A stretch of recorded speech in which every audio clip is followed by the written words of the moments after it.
Hey guys, welcome back to Digit.in, and today we are reviewing the new Samsung Galaxy S9 priced at 57,990 rupees. Now, between the S9 and the S9 Plus, the difference is not just the battery and the display size. This time around, the S9 Plus rocks dual cameras at the back as well. But being a stickler for compact devices, the S9 feels way more ergonomic and easier to use than its elder sibling. But all that is also pertinent for the older Galaxy S8. So, does it make sense to upgrade to a more expensive Galaxy S9 instead of the Galaxy S8? We find out. While every other OEM has gracefully embraced the notch, the Galaxy S9 boldly stands out as a full-screen device without ugly cutouts in the display. Instead, Samsung maintains small but prominent forehead and chins on the front, while the display curves around the edges to blend in with the rest of the body.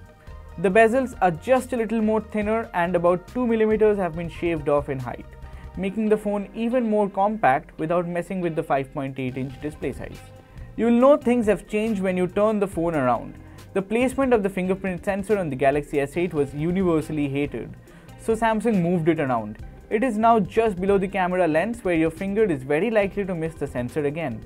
Thankfully, it's much easier to reach than last year's fingerprint sensor. Now, the 5.8-inch Super AMOLED Infinity display is the center of attraction of the Galaxy S9. You get deep black levels with a high contrast ratio.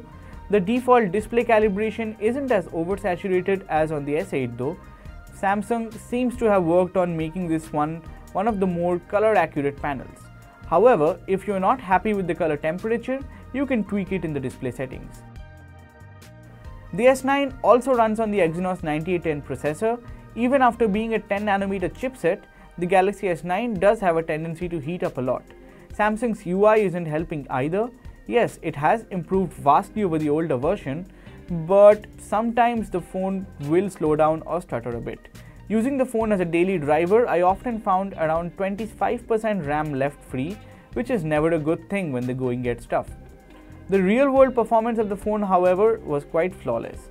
Apps open as soon as you tap on them, and switching between two memory-intensive apps doesn't take much time. There are also lags in performing basic operations, while gaming will be more or less without a hitch. We have described the rest of the UI features, including the AR emojis, in detail in our Galaxy S9 Plus review. The link for the video is in the description below. Talking about the camera, the S9 rocks a 12-megapixel 26mm camera with dual pixel autofocus, optical image stabilization and single LED flash. What's interesting is that the camera can switch between f1.5 and f2.4 aperture depending on the amount of ambient light. At daytime, photos taken in f1.5 and 2.4 have practically no difference whatsoever. The phone is smart enough to adjust the shutter speed and exposure to compensate for the lower aperture, while at f1.5 the same adjustments are made to nullify the extra light. So what's the point of the f2.4 aperture here then? Well, it comes across more of a gimmick, and in marketing terms, putting a tiny aperture makes the f1.5 aperture, which is the real innovation here, stand out. Now, till last year the LG V30 boasted of the widest aperture at f1.6. It seems Samsung wanted to go a step further, but that small an improvement could only be highlighted by putting something as new as a dual aperture system, which is indeed the first time that we are seeing on a smartphone. The f1.5 aperture, on the other hand, puts the Galaxy S9 ahead of the competition.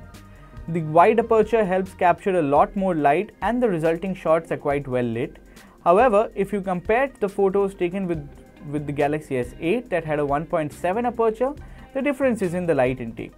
The same noise reduction algorithm is also present in the Galaxy S9 that softens the detail, and save for the exposure, nothing much has changed here. There's also Samsung's signature yellowish tinge in the low light shots. The S9 also lets you shoot 960fps super slow-mo videos at 720p. It's much more intuitive, but the fact remains that the feature is pretty much unusable after 5 PM, as shooting at 960fps requires a massive amount of light. The same 8-megapixel selfie camera with f1.7 aperture has been carried over from the S8 to the S9. Selfies come out well detailed with just the right amount of exposure, with the option of applying filters and beauty effects. It's pretty standard, that is the implementation of it. The S9 retains a 3000 mAh battery. but the power-hungry Exynos chipset does not give the same result. The Galaxy S9's PC Mark Work 2.0 battery life performance was around 25% lesser than the Galaxy S8. Definitely not a good sign for a future-forward flagship phone.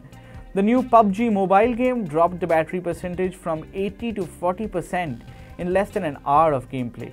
Having said that, Samsung bundles a fast charger with the phone, which fills up the tank in less than an hour and a half. So overall, the Galaxy S9 comes across as more of an iterative upgrade than a step towards the future. Its futuristic design will definitely catch the eyes of onlookers, but more often than not, it will be mistaken for the older Galaxy S8. The camera too will not make much of an impact in making your social media game stronger, and you may be left red-faced when the phone unexpectedly runs out of power while you're showing off all the cool features that the Galaxy S9 struts. Alright, thank you for watching this video, and if you have liked our review, feel free to drop your comments down below, and for more such videos like this, please subscribe to digit.in.